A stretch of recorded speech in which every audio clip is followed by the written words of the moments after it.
Alright, hello and welcome to this first episode of Newysports Weekly.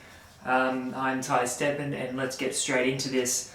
The first thing we're going to talk about today, or first of all, Huddersfield Town got promoted last night. A little bit of a fun fact, Huddersfield were the first team that I found outside the Premier League to play with on FIFA 4 years ago, got them promoted, and here they are promoted. This was a shirt from 4 seasons ago, so good to see Huddersfield go up. We'll see how they go.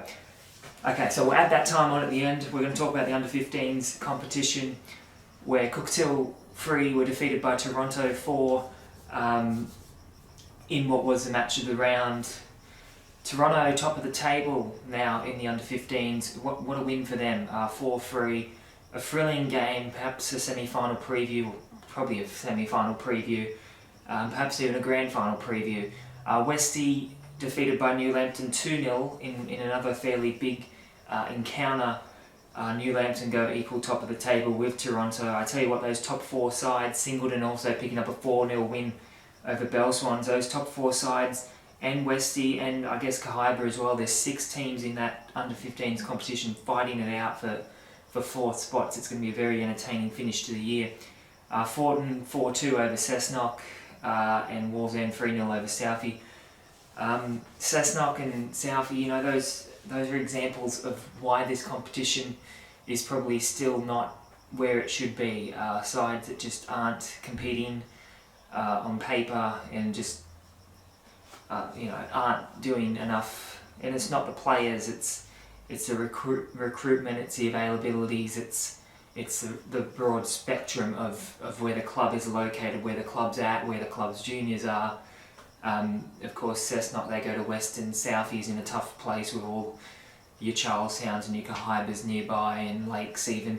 So it is tough, and I think this competition next year will be a lot better. But I tell you what, I didn't think there'd be such a competitive hunger at the top of the table in the 15s, and there certainly is, with those top 5 or 6 teams battling it out for finals places.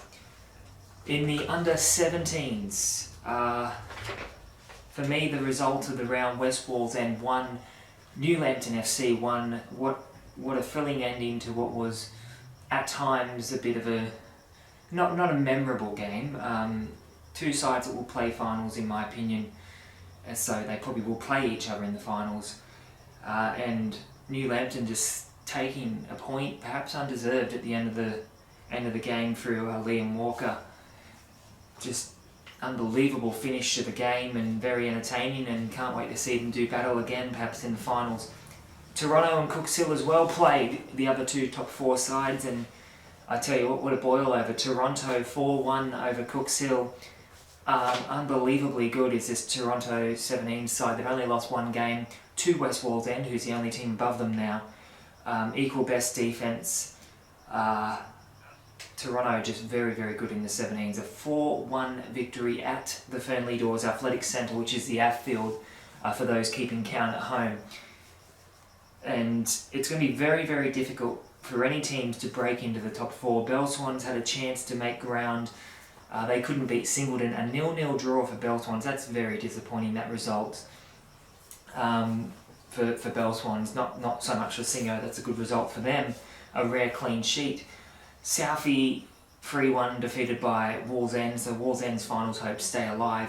Fortin 2-0 over Cessnock, and how good it is to see Fortin 17s that battled very hard this season. Still not a very bad goal difference compared to some of the sides around them. Just haven't been able to finish goals, and they just got a 2-0 win. Cessnock in absolutely all sorts. They've got Singleton this week, and if they lose to Singleton, they're probably only heading to one thing, and that's a potential wooden spoon. For me, the top 4, it's very hard to say if a team can get in or not. Bell Swans they had a chance to make ground, as I said, and it wasn't consistent enough. It wasn't good enough on the weekend for them, I should say. Khyber hadn't been consistent, but they got the game in hand. So with a game in hand, they sit 2 points outside the top 4. So Khyber Newhampton this week is very, very important for Khyber in the 17s and in fact all grades. I'm supposed to talk about the 17s for another minute and a half. So we'll talk about Thomas Appleby, who is the top goal scorer in the competition from Toronto with 13 goals in 8 games. Unbelievable stats right there. Solid player, and I haven't seen too much of Toronto this year, haven't been to too many of their games. Obviously, the higher grades, first grade got a good result on the weekend, but the higher grades have been struggling. So it doesn't always eventuate to brilliant football, but the 17s are playing brilliant football at Toronto. As I said, Thomas Appleby with 13 goals in just 8 appearances, and that's 6 more than the next nearest player, which is Connor Tyndall, and Liam Walker from New Lambton, who moved to 7 this weekend as well. That's about it. I'm still supposed to talk for another 45 seconds. This was always going to happen in this show. Still trying to work out how to time this sort of thing and go from there. Are Wallsend still alive in the under 17s? Are they still in line for a push for finals? I will say they are, but they need to be absolutely brilliant from here on in. Southie, Cessnock, Fortin, Singleton all gone. A long way gone for some of those sides. We'll move on now to the under 19s competition. Singleton defeated by Belmont Swansea 1-0. Bell Swans make it 23, 24 games unbeaten. Past a year now without a loss. It's going to be very, very difficult for them against Cooks Hill this weekend. I tell you what, that could be the game where Bell Swans finally get beaten. They're on the verge of the top 4 as well. 1-0 over Singo. Singo just a bit unlucky. 11 points outside the top 4. They've just lost consistency, and that's all you can really say. The match of the round for me, Westie and New Lambton. What a game this was. 2-2 out at Johnson Park. Another game that I think both sides are obviously heading for finals football. And there's 5 teams in this that, in my opinion, are going for 4 spots. New Lambton did lead. I think they led 1-0, possibly 2-0. I can't actually remember. It's that long ago now. But Westie, it wasn't round 1 all over again. They weren't getting flogged this time. Steve Thompson's side, it was a hard-fought point. Westie probably the better side, probably unlucky not to win it in the end. As for Mitch Kramer's goal, it did look like it might have been a potential hand of God moment. Maybe. Looking at that replay, I spoke to Steve Thompson on Sunday about that, but he was assured that it wasn't. Cooks Hill 7-0 over Toronto. That's Toronto gone for the season. No real surprise here, this team. They looked good in pre-season, but they weren't playing New-FM 19 sides. They're playing zone league, third grade sides and whatnot. Cooks Hill flying high at the top of the table, still only 1 loss, second best defence in the league, 37 goals scored. They got Bell Swans this week, which is for them a very, very big game for Cooks Hill. It was a draw last time. If they can beat Bell Swans, then in my opinion, they are the title favourites. Southie defeated by Wallsend 3-0. Wallsend off the bottom of the table finally. It's been a long time coming. This team shouldn't be on the bottom. They shouldn't be anywhere near the bottom with some of the players they have. Defensively, they've struggled, but they're starting to get it together. And all of a sudden, a couple wins, they could be up into 7th, possibly 6th. They won't play finals football, but they could definitely get a respectable finish. Fortin 1-0 over Cessnock. Unconvincing, I'll say. The Redbacks just, they got lucky. The penalty miss from Cessnock, the penalty save from Sean Eisenhower was good. The Redbacks need to be a lot more convincing than this in the second half of the season. As for the top 4, we're talking about the top 4 now. It's sort of what is this, round 13 coming up. There's only 5 teams, in my opinion, that will play finals in the 19s. I will rule out Singleton and I will rule out Khyber. Just not consistent enough. And even if Khyber have still got the game in hand, even if they make finals, I'm not sure how it's going to go. There's a lot of quality above them. We'll see though. It could be a bit early to say that, but they've definitely got a win against Newhampton on the weekends. So we'll finish up 19s again, 20 seconds shorter than what I should have been. We'll move on to the under-23s comp where Singleton 0, Drew Belmont Swansea 0. 2 0-0 draws up there at Howe Park, which for me, I like goals, I like things happening. Okay, maybe there was a lot of saves, I don't know, but I like seeing goals.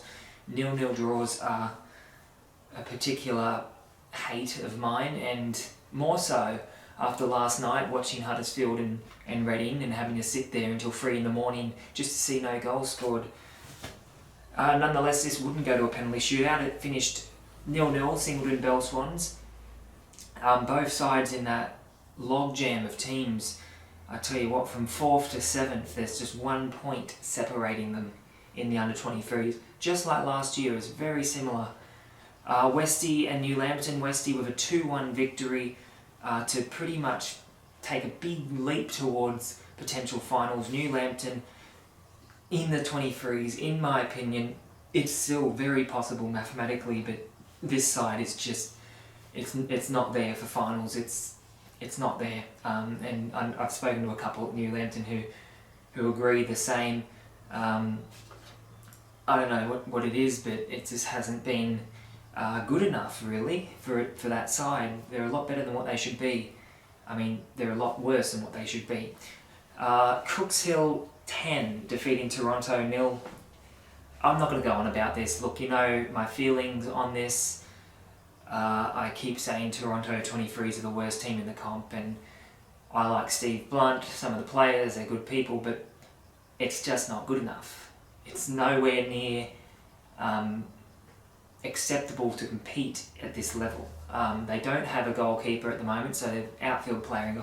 That's fine, but conceding 10 goals is just, you can't do that. And it's tough because you know, they have picked up a good result or two, the Khyber game, the Singleton game up there. Are they going to win a game? I don't think so. I think they will finish last. 54 goals conceded in 11 games. 2 games against Cooks Hill, they've conceded 20 goals. So Cooks Hill's goal difference, Ben Nichols, coach, he'll just be hoping that he can play Toronto every week.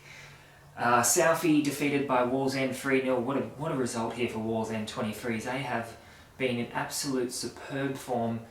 I had my doubts about this side, but they are really, really good. Some of the players there, John Olivares is good to watch.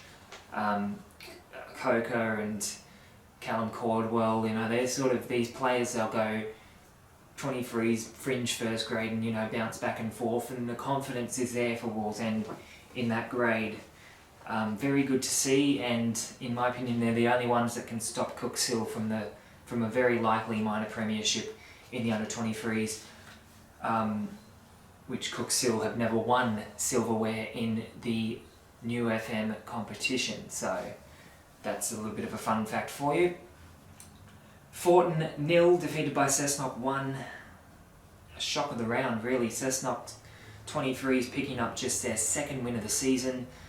The Redbacks have lost 3 games in a row. Just like first grade, just things have come to a halt there up at Fortin Park.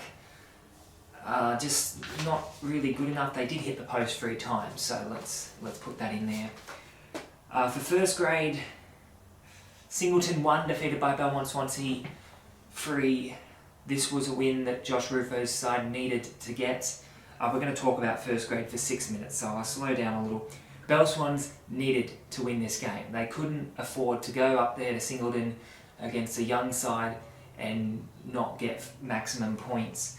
Bell Swans back up into 5th now. Things are okay because they have a huge test on Saturday. We'll talk about that soon. Singleton, Nathan Hall was carted off to hospital with a suspected broken rib. I haven't actually spoken to anyone from Singleton. I haven't gone on their Facebook page in a couple of days, so I don't know if there's any update. Hopefully he's all good. A good young player is Nathan Hall, so that made it a little bit difficult for them, but you know, I read David Willoughby's bit in the Northern Review, and I agreed, you know, they did all right, but they don't. They got outplayed by a better side on the day by the sounds of it. West Wallsend 2, New Lambton FC 2. Westie were looking done at 2-0 down. New Lambton have been, we can't forget what they did last time they were out there. But this Westie side now have a lot more belief, a lot more self-belief, a lot more confidence in the way they're playing. They could have stole the win in the end with a bit more luck.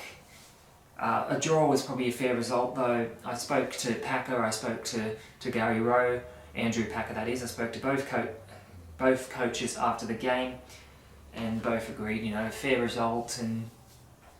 But both sides are in mid-table.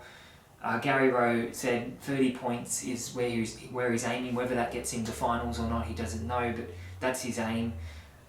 New Lambton, of course, want to go one further and make the finals. They've got a big one this week against Khyber. For Cooks Hill and Toronto, what a result this was. 2-2. I was getting the live scores sent to me. Toronto led twice at the outfield. Cooks Hill 2 weeks in a row. They have drawn to opposition that sit 10th and 9th respectively. I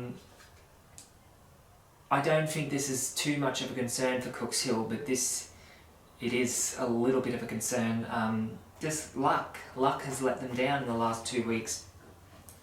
But Graham Law was adamant on this side, being at the top the whole season, winning the minor premiership, and being most consistent and the best team in the competition.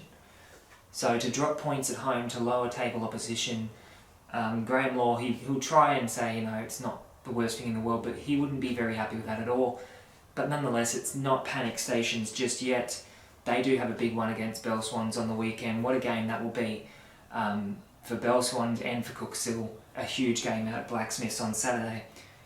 Southie 4, Wallsend 0. I cannot see Wallsend going back to back, and based on these sort of results, I can't see them making finals. It was going well the last couple of weeks. They beat Khyber, and they that result out at West Wallsend really gave them a boot up the backside. But 4-0 loss is pretty heavy one out there at Southie, and now they sit 6 points outside the top 4 with only 9 games to go. So it's a tough place to be in. There's a few sides in a similar boat, so we'll see how it goes. South Cardiff, this was a big step towards where they need to be, where they want to be. Will they play finals football? I'm still not sold on it just yet. Not when there's Bell Swans coming right behind them, so we'll see how that goes. Fortin 2, Cessnock 2. A weekend of 2-2 draws. Fortin Redbacks, this game was won. It was well and truly won, but they weren't convincing. They left the door open for Cessnock, and Cessnock accepted the invite. Matt Francis with 2 late goals, and Fortin dropping points once again on home territory. 2 losses and a draw in 3 straight home games. They can't blame fatigue because they had a whole week to prepare for this. They got the bye next week, and it comes at a very good time because at the moment Fortin Redbacks are looking the most unconvincing side in the top 4, and a couple of weeks ago they were looking one of the best. So that's all I'll say on that. Cessnock, they will win a game, Cessnock. It will come. I don't know when, but they will definitely win a game this side. So we'll talk about first grade for 1 more minute. We'll talk about the games this weekend, where there's 2 in particular, the 2 that we're going to. On Saturday it's Bell Swans, Cooks Hill. In my opinion, Bell Swans, they need to step up. They need to really step up and hammer home a result against a big side, a top 4 side. They have lost to Cooks Hill, they've lost to Fortin, they've lost to Khyber, they've lost to Southie. This is a chance to beat a top 4 side and prove that they are a capable top 4 side themselves. 6-1 or whatever it was the last time they met. Who knows what's going to happen? It's going to be a big one. And then on Sunday, Khyber versus New Lambton. What a rivalry this is starting to be. The FFA Cup really did it. So Khyber's looking for revenge for that. The game back in round 2 was filling, or round 3, whenever that was. it's going to be very interesting. It's a big weekend coming up. Westie at Toronto as well in a pretty big game. So there are some decent fixtures coming up, and that'll play us out here for this first episode of Newysports Weekly. We got the new camera here. Hopefully the quality's a bit better. I don't know. It's been a while since I've sat here and actually recorded one of these, so it might not have been great, but we've gone through everything and we've gone through it in 20 minutes, so that's a lot better than your typical 1 hour show. I will see you next week in the second episode of Newysports Weekly. We're not going to use episode numbers, but we're going to see you in the second one. I'm Ty Sedman. See you this weekend, or see you next week in the next video.